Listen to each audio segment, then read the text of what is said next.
le MMM peut rendre public aujourd'hui les 20 mesures prioritaires d'un gouvernement MMM. La première mesure, c'est faire redémarrer la lutte contre la corruption avec le remplacement de la Prevention of Corruption Act et de l'ICAC. Le deuxième point, c'est le combat contre la prolifération du trafic et de l'usage de la drogue, le remplacement de la dessous, la mise en œuvre de bonnes recommandations de la commission Lam Shangling et la mise sur pied d'un select committee sur l'usage médical et récréatif du cannabis. La troisième mesure, c'est une vraie réforme électorale. Un Financing of Political Parties Act efficace et un Declaration of Assets Act dans la transparence. Ce qui nous proposait, c'est un alignement immédiat de la pension de vieillesse lors le salaire minimum et la création d'un ministère des Senior Citizens Affairs pour y agir comme un one-stop shop pour toute administrative pour le bien-être de bonnes personnes âgées.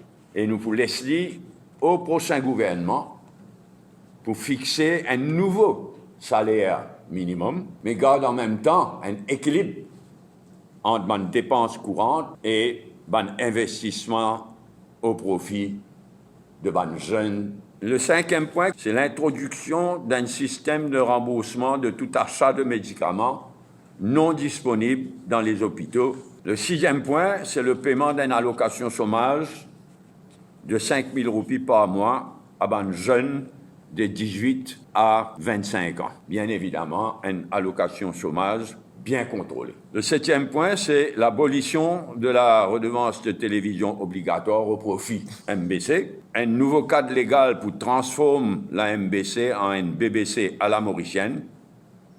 Et enfin, l'introduction dans la réalité de la télévision privée.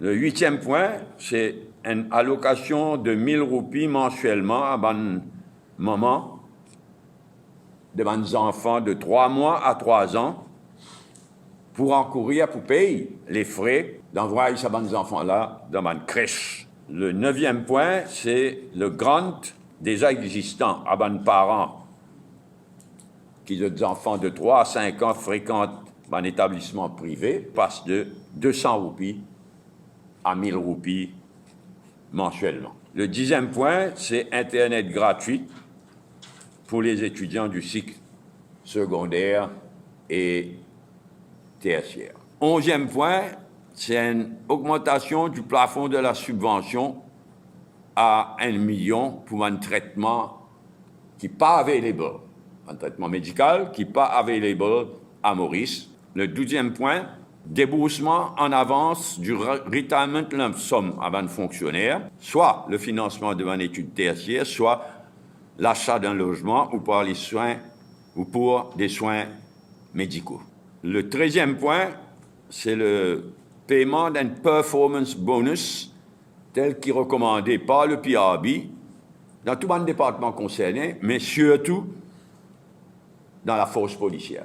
Et là, nous passons à la situation dans l'industrie sucrière, l'industrie cannière, une table ronde réunissant usiniers, petits et grands planteurs, employés, laboureurs, artisans et autorités concernées pour mettre en œuvre une stratégie de sortie de crise, la crise actuelle, la crise là, et une répartition équitable de revenus de l'industrie cannière. Targeting avant tout la bagasse.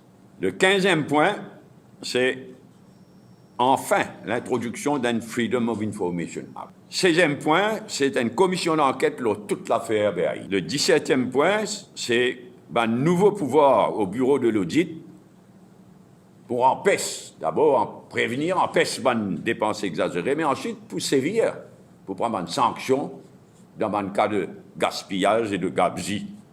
18e point, une bonne réglementation de l'utilisation de caméras de surveillance. Il est clair qu'il y a une structure du ministère de l'Environnement et de ce ban département pas donne satisfaction, nous préconisons donc un National Environment Protection Agency indépendante pour agir comme un fer de lance pour la protection de l'environnement. Et enfin, dernière remarque, l'introduction au Parlement pour la création d'une Land Division de la Cour suprême.